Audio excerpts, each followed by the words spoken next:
महाकुंभ बदइंतजामी पर अखिलेश का बड़ा प्रहार। रविवार को दिखा ऐतिहासिक ट्रैफिक जैम, आम लोग हुए परेशान। अखिलेश ने जिक्र किया मीडिया रिपोर्ट का। आपके स्क्रीन पर यह है बीबीसी की एक रिपोर्ट जिस पर अखिलेश यादव ने लंबा चौड़ा बयान दिया है।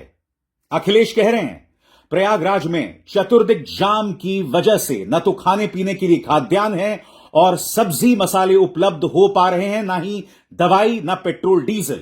इससे प्रयागराज व महाकुंभ परिसर तथा प्रयागराज आने जाने वाले लोगों पर फंसे करोड़ों भूखे प्यासे थके हारे श्रद्धालुओं की हालत हर घंटे बद से बदतर होती जा रही है।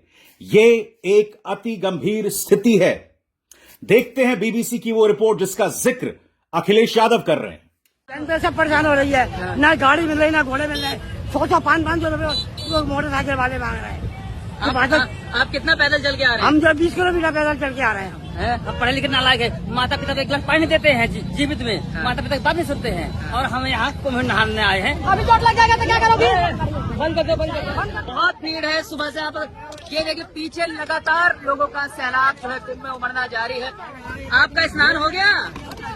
नहीं हुआ। कितना पैदल चल लिए? सुबह का घूम रहे हैं, 25 किलोमीटर चल रही है और घुमा ही रहे हैं। अच्छा। न पानी की व्यवस्था है, न वाहन की व्यवस्था है, न कुछ व्यवस्था है। सुबह 5 बजे का चल रहा हूँ, अभी तक ये मालूम नहीं चल रहा कि संगम पे पहुँचेंगे कैसे। कूद क्यों रहे हैं यहाँ से? क्या हो गया? ये धक्का मुक्की यहाँ पर। इनको देखिए नीचे रेलिंग से निकलने की कोशिश कर रहे हैं भाई साहब।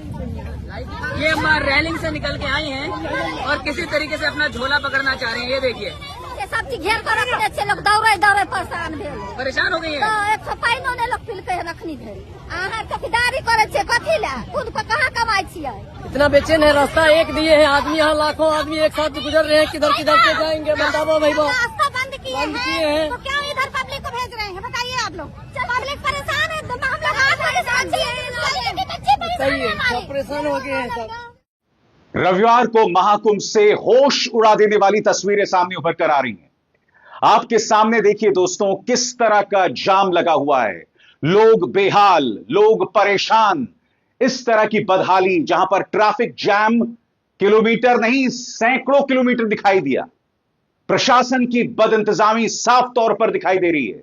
प्रशासन को खुद को यह समझ नहीं आ रहा है कि कितने लोग आएंगे, कितने लोगों के हिसाब से हमें इंतजाम करना चाहिए। और यहां पर यह तस्वीर जिसे खुद उत्तर प्रदेश के पूर्व मुख्यमंत्री अखिलेश यादव ने पेश की है, वो एक तस्वीर बतला रही है जिसमें आप देख सकते हैं आम इंसान किस तरह से बदहाल है। मैं चाहूंगा आप इस तस्वीर के सिर्फ 30 सेकंड देखें और आप समझ सकेंगे कि रविवार को महाकुंभ में कितने खराब हालात थे। देखिए।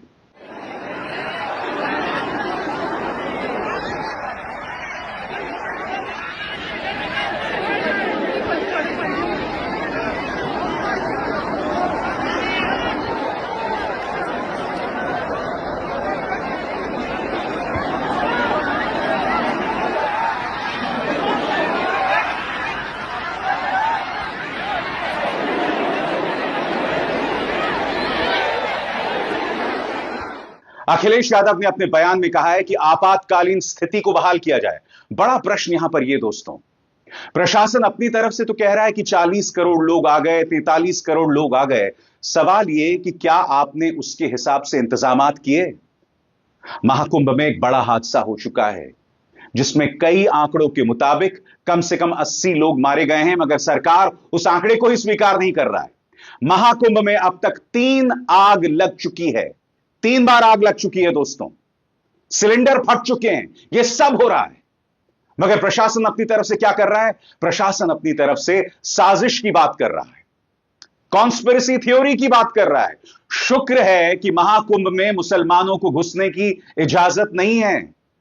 अगर 2013 की तरह यहां पर ऑल इज वेल होता, यानी कि सबके लिए प्रवेश की अनुमति होती, तो कल्पना कीजिए किस तरह की साजिशों की बात की जाती। मगर बड़ा प्रश्न, ट्रैफिक को लेकर ये जो हालात दिखाई दे रहे हैं, इसकी जवाबदेही किसकी है? मैं दावे के साथ कह सकता हूं दोस्तों, अब भी इनके अंधभक्त, इनके सिल्वर टच एम्प्लॉइज जो हैं, मुझे आकर गाली देंगे या उन लोगों को गाली देंगे जो ये तस्वीर आप तक पहुंचा रहे हैं। मैं फिर आपसे पूछ रहा हूं, इसकी जिम्मेदारी किसकी है? प्रशासन की है। लोग आम लोगों पर दोष मढ़ने वाले हैं कि क्यों पहुंच जाते हैं कि भाई महाकुंभ में दर्शन के लिए इतनी मुश्किलात का सामना तो करना ही पड़ता है। यहां भूख से लोग बेहाल हैं, लगातार वहां खड़े हुए हैं। हम यह भी नहीं जानते हैं कि कितने लोगों की तबीयत यहां बिगड़ गई होगी, क्योंकि वो आंकड़ा भी सामने उभर कर नहीं आने वाला है। स्वाभाविक सी बात है दोस्तों, अखिलेश यादव अपनी तरफ से कई तस्वीरें पेश कर रहे हैं और पोल खोल रहे हैं। हालात इतने खराब है दोस्तों कि गोदी मीडिया को भी आपके सामने असली तस्वीर लानी पड़ रही है। मगर सबसे पहले मैं आपको बतलाना चाहता हूं, जो वीडियो मैंने अभी अभी आपको बतलाया उस पर अखिलेश यादव का क्या कहना है आपके स्क्रीन पर। वो कहते हैं, प्रयागराज महाकुंभ में फंसे करोड़ों श्रद्धालुओं के लिए तुरंत आपातकालीन व्यवस्था की जाए। हर तरफ से जाम में भूखे प्यासे बेहाल और थके तीर्थयात्रियों को मानवीय दृष्टि से देखा जाए। आम श्रद्धालु क्या इंसान नहीं है? प्रयागराज में प्रवेश के लिए लखनऊ की तरफ से 30 किलोमीटर पहले ही नवाबगंज में जाम, रीवा रोड की तरफ से गौहनिया से 16 किलोमीटर पहले से जाम और वाराणसी की तरफ से 12 से 15 किलोमीटर के जाम के वह ट्रेन के इंजन तक में भीड़ के प्रवेश कर जाने के समाचार हर जगह से प्रकाशित हो रहे हैं। आम जनजीवन दूभर हो गया है। उत्तर प्रदेश सरकार असफल हो चुकी है। वो अहंकार से भरे झूठे विज्ञापन में ही दिख रही है, लेकिन सच में जमीन पर नदारद है। हम तो पैदल निकल जाए। हेलो दोस्तों, ये है नेशनल हाईवे NH7 मैया रोड ढुकेही के पास का लगा बहुत बड़ा जाम। ये देखो पूरा बहुत लंबा जाम पड़ा हुआ है, कैलवारा तक गया हुआ है। ये पूरा लंबा बहुत लंबा जाम है।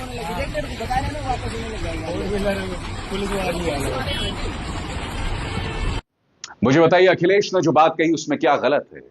जवाबदेही किसकी है? अखिलेश ने एक और वीडियो पेश किया है दोस्तों, जहां पुलिस श्रद्धालुओं से कह रही कि आप वापस मुड़ जाओ। तो फिर यह आयोजन किसके लिए किया गया है बताइए?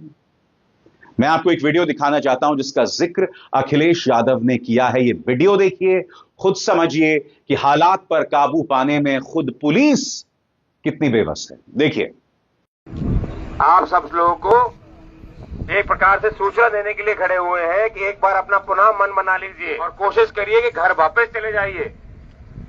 जो आगे कटनी की बॉर्डर है वहां पर बहुत ज्यादा जाम लग चुका है। हमारे टीआई साहब लगातार वहां के टीआई साहब से संपर्क में हैं और यो यही कह रहे हैं कि जिनको भी आप रोक के समझाइश दे रहे हो उनसे सबसे निवेदन करिए, हाथ जोड़ के निवेदन करना पड़े, किसी भी भाषा में निवेदन करिए कि आप लोग सभी लोग जहां से आए हैं वहां से वापस चले जाइए। सड़क पूरी तरह से भर चुकी है। कटनी से प्रयागराज 300 से अधिक किलोमीटर दूर है और अगर आपको यहां रोककर अगर हम निवेदन कर रहे हैं तो कुछ तो गंभीरता होगी। आप परिवार के साथ आए हुए हैं, मित्रों के साथ आए हुए हैं, पुनः एक बार विचार कर लें। अभी भी आपके पास आगे जाके सड़क से मोड़कर यू टर्न लेने की पर्याप्त व्यवस्था है, तो अभी आप लोग गाड़ी में बैठ के विचार कर लें। हम पुलिस बिल्कुल नहीं चाहती आप लोग किसी प्रकार की समस्या का सामना करें। जिनको मैहर जाना है आगे जाके वैकल्पिक रास्ता है उसको पकड़ लें, परंतु आगे बिल्कुल नहीं जाइए क्योंकि टोल के बाद से बहुत ज्यादा भीड़ इकट्ठी हो चुकी है। इस पर अखिलेश यादव कह रहे हैं, इस पार उस पार दोनों तरफ है भाजपा सरकार। एक कहे आ जाओ महाकुंभ, दूसरा कहे ना जाओ पार। जाहिर सी बात है, अखिलेश यादव यहां पर ताना मध्य प्रदेश की भाजपा सरकार और उत्तर प्रदेश की भाजपा सरकार पर मार रहे हैं। वो कह रहे हैं कि भाई मध्य प्रदेश में भी भाजपा है और उत्तर प्रदेश में भी भाजपा है, फिर भी हालात बद से बदतर बने हुए हैं। वो सवाल पूछ रहे हैं क्यों? सवाल यह कि क्या प्रशासन अखिलेश यादव के सुझावों पर काम करेगा? अखिलेश यादव ने अपनी तरफ से इन तमाम चीजों का जिक्र किया है। जाम में फंसे लोग अपने वाहनों में कैद, घंटों से कैद हैं।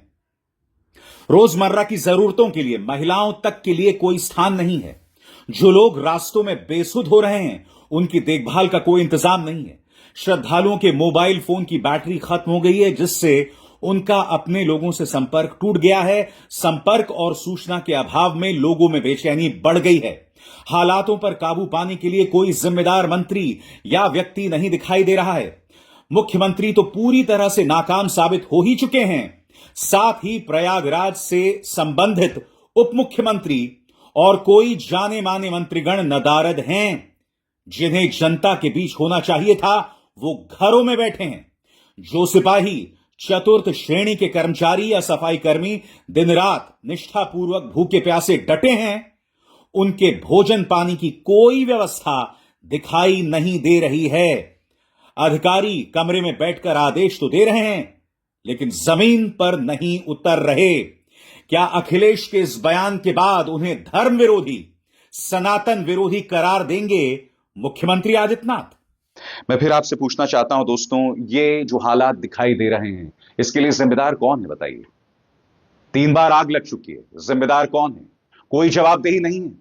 अब भी आप साजिशों की बात करेंगे, अब भी आप कोई ऐसा एंगल पेश कर देंगे जिसके जरिए मीडिया और आपके अंधभक्तों को आप भ्रमित करेंगे, देश की जनता का अटेंशन डाइवर्ट कर देंगे। क्यों? क्योंकि मिल्कीपुर में, अयोध्या की मिल्कीपुर विधानसभा सीट में आपको जीत हासिल हो गई है। और वो जीत कैसे हासिल हो गई है आप और हम सब जानते हैं दोस्तों। इन तस्वीरों को लेकर जवाबदेही किसकी है, यह सवाल किया जाएगा दोस्तों। सबसे बड़ी बात, वीआईपी घाट को लेकर भी हालत बहुत खराब है दोस्तों। अखिलेश यादव ने एक ट्वीट किया है जिसमें वो कह रहे हैं, जब महाकुंभ में वीआईपी घाट पर यह हाल है तो बाकी का क्या कहना, लोकतंत्र में जनता ही वीआईपी होती है। मगर क्या भाजपा यह बात समझती है? क्या भाजपा यह बात समझती है कि जनता ही वीआईपी है? क्योंकि वीआईपी और आम इंसान का फर्क हमने लगातार इस महाकुंभ में देखा है। देखिए वीआईपी को लेकर क्या हालत है यहां पर। ये है संगम के वीआईपी घाट की स्थिति। आप देख सकते हैं प्रोटोकॉल से लोग आए हुए हैं, लेकिन फिर भी ये स्थिति है वीआईपी घाट की। पूरा वीआईपी घाट भरा हुआ है सिर्फ प्रोटोकॉल से। ये है संगम के वीआईपी घाट।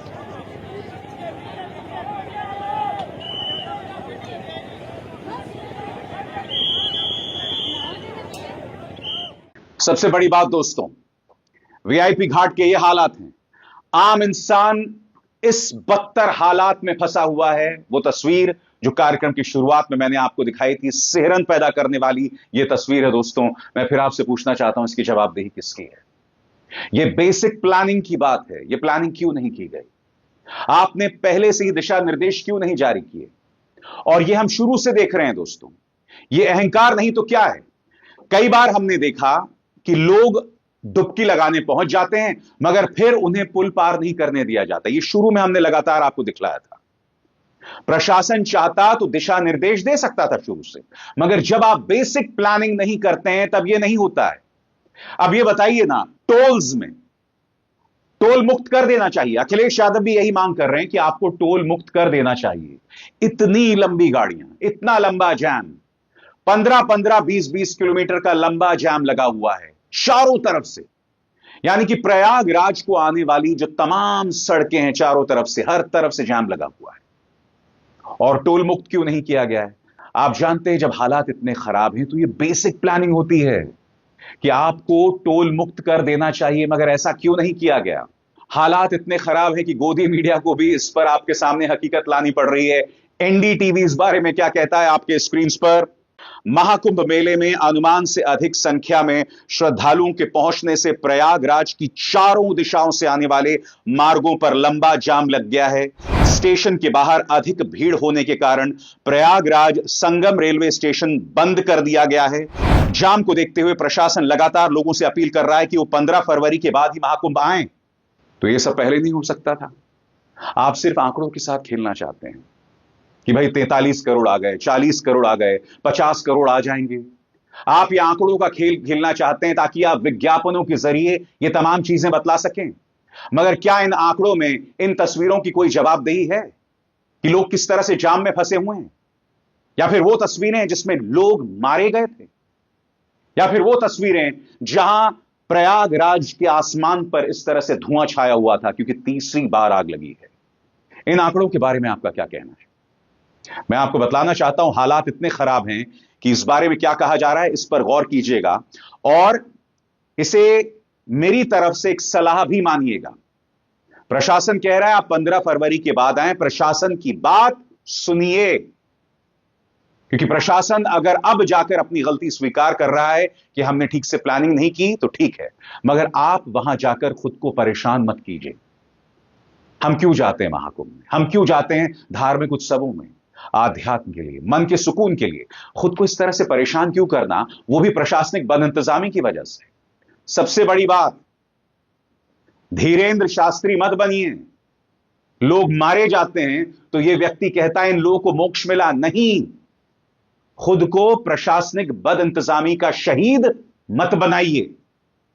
धीरेन्द्र शास्त्री जैसे वाहियात लोगों को मत सुनिए। आप वहां गए हैं महाकुंभ में डुबकी लगाने, किसी हादसे का शिकार होने नहीं, किसी बदइंतजामी का शिकार होने नहीं। बहरहाल हालात कितने खराब हैं आपको गौर करना पड़ेगा। मैं बाकायदा आपको बतला रहा हूं दोस्तों। सबसे पहले, महाकुंभ में अनुमान से अधिक श्रद्धालुओं के पहुंचने से यातायात व्यवस्था पूरी तरह से बिगड़ गई है। सड़कों पर गाड़ियां रेंग रही हैं, घंटों तक लोग जाम में फंसे हुए हैं। संगम में डुबकी लगाने जाने वालों और वहां से लौटने वाले श्रद्धालु भूखे प्यासे जाम खुलने का इंतजार कर रहे हैं। प्रयागराज में करीब 7 रास्ते जाते हैं। इन रास्तों पर, 7 रास्तों पर लंबा जाम लगा हुआ है। प्रशासन अपील कर रहा है कि 15 फरवरी के बाद ही लोग प्रयागराज आएं। इसके अलावा दोस्तों, शहर के अंदर भी जाम, शहर के अंदर भी 7 से 8 किलोमीटर का जाम लगा है। करीब 50,000 से अधिक गाड़ियां प्रयागराज के बाहर पार्क करवाई गई हैं। पेट्रोल गैस का संकट भी देखने को मिल रहा है। आप आ जाएं, फंसे रहें, आपका पेट्रोल खत्म हो जाए तो क्या आप परेशान होना चाहते हैं? इस तरह से आपकी गाड़ी वहां फंस जाएगी और इस गाड़ी के अंदर आपके बुजुर्ग मां बाप, आपके बच्चे, पत्नी, तमाम लोग होंगे। क्या आप इस बदइंतजामी का शिकार होना चाहते हैं? तो इस लिहाज से मैं प्रशासन के साथ हूं जो आपसे अपील कर रहा है कि आप 15 फरवरी के बाद आएं। और अंत में, संगम रेलवे स्टेशन के बाहर अत्यधिक भीड़ होने से स्टेशन बंद कर दिया गया है। यानी कि रेलवे स्टेशन में भी ये हालात बदस्तूर बने हुए हैं दोस्तों। मगर फिर वही सवाल, इस प्रशासनिक बदइंतजामी की जिम्मेदारी किसकी है? क्या हम अब भी आंख मूंदे इस तमाशे को देखते रहेंगे? क्या अब भी सारा काम विज्ञापन के जरिए होगा? क्या सारा काम छल, भ्रम और डराने धमकाने से होगा? ये सवालात हैं और ये सवालात हमारे धार्मिक आयोजनों को लेकर है। कम से कम भाजपा से ये तो उम्मीद की जाती कि इन धार्मिक आयोजनों को लेकर आप पुख्ता इंतजाम करते, मगर क्या हुआ आप भी जानते हैं। मैं उम्मीद करता हूं कि जवाबदेही तय होगी। मैं उम्मीद करता हूं कि ईमानदारी से काम होगा, क्योंकि अभी काफी दिन बचे हुए हैं, कम से कम 2 हफ्ते बचे हुए हैं इस महाकुंभ के समापन को लेकर। मैं उम्मीद करता हूं कि प्रशासन चौकस होगा, इंतजामात पर ध्यान रखा जाएगा। हम नहीं चाहते कि बदइंतजामी का नतीजा किसी बड़े हादसे के तौर पर सामने उभर कर आए।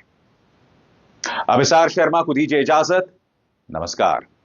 स्वतंत्र और आजाद पत्रकारिता का समर्थन कीजिए, सच में मेरा साथी बनिए। बहुत आसान है दोस्तों, इस ज्वाइन बटन को दबाइए और आपके सामने आएंगे ये 3 विकल्प। इनमें से एक चुनिए और सच के इस सफर में मेरा साथी बनिए।